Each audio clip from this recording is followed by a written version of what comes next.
While I was doing some reorganizing here, what I figured I'd do is get this video out of the way. And going over here, my wife and I went out to Trona Pinnacles a couple years ago. It's about a 3-hour drive each way out of Los Angeles, which is why it's chosen to shoot at by so many films, including even, was it Star Trek V? This draft was printed in 2014, January 15th. Now, draft 2, 2015, November 1st. It's near enough to 2 years later. So with my build, what I'm aiming for is that it's a Season 3 interior set. I'm doing the lighting with a lot of Season 2 reference, and then I'm going to duplicate the crash site from Season 1.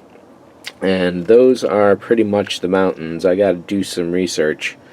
A little more research to find out exactly whereabouts people figure it is. If you search on YouTube for this sort of thing, you'll definitely find a few vids already. So in this case, it's just a matter of, and as you can see here, it's a much closer crop on those rocks. It's a matter of setting the distance of where I want the Jupiter to be in relation to the surrounding horizons. Do I really want to crop it much tighter like this, so it's a lot closer, or give it a little depth and really let it all set in as you look around? The final print will be of several versions. This would be probably an evening shot, I would say, or morning as well. There will be a nighttime version, moonlit, brightly moonlit, obviously, because it's a day for night trick, and even some different color skies. So whether it's just different tones of the purple or getting into reds or really experimenting with what could be going on here, we'll see. The final print would be a photograph. This is 34 inches across. So the final would probably be 36 or 35 and then cut to suit. And one of the major features, of course, is that I would have to erase all the roads that are there. So if this is the final photo that I'm going to work with at the final crop and aspect ratio, and what I'm thinking is I'll utilize some of the dark patches and stuff that are already here. This dark spot could be a crash mark. If the ship comes in flying and crashes onto, say, this pinnacle, so all of this dark spots between here can be skip marks as it lands and skips to a stop, or fill in these lighter areas with the darker and you essentially get some trudged in. Like I'd probably erase this line here, that line, this line, and then copy material up here and sprayed all along the edges. All this debris here really helps sell the idea that it was crashed into.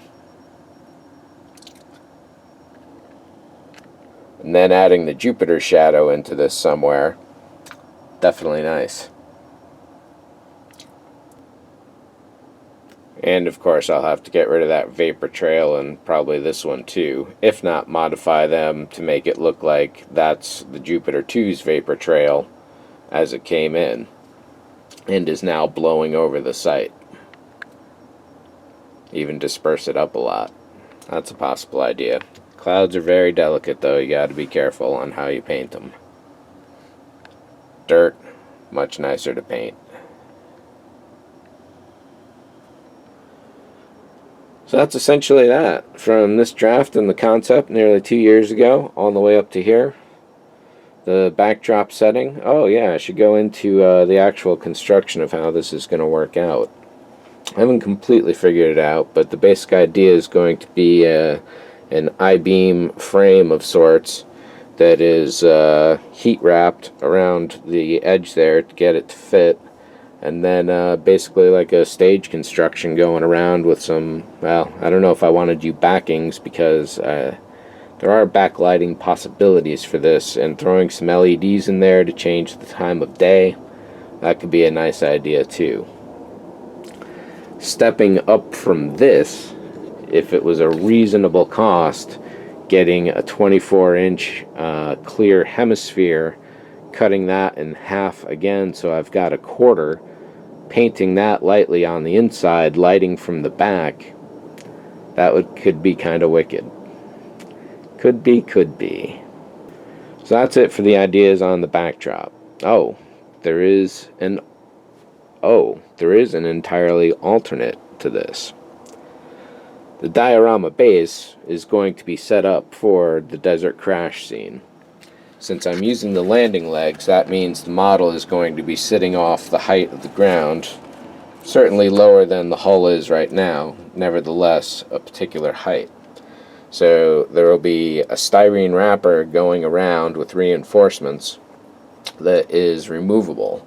On top of that will be the bed of the fake sand and around the crash site, the entrance ramp, hopefully a table or two. There's not going to be a lot of space, mapping everything out, which is in another video, sort of, which is covered in one of the earlier videos, I think, but I'm certain will be covered again when I get more specifically to the base. And getting to the base, speaking of bases, the alternate background to this is that when you remove the upper portion to reveal the legs, the platform here will be painted as an Air Force landing strip with a landing box or a circle underneath their spot, replicating however it appeared in 1 or 2 episodes. I've got to do the research and find out. In that case, the backdrop will turn into the hangar bays represented in whatever episodes those are. So that's it for the backdrops. Continuing on with this, what's coming up next is the paint tests, because I got to get moving on this.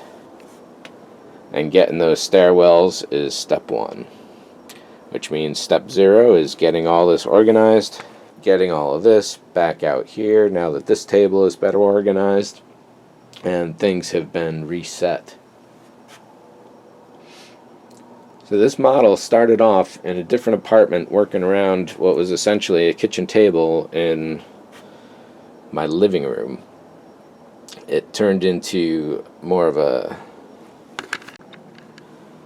It went on to turn into more of a regular working table with a couch, but still the living room. Now, in this dedicated facility, that has all been driven by this model here. So, art gives and it takes.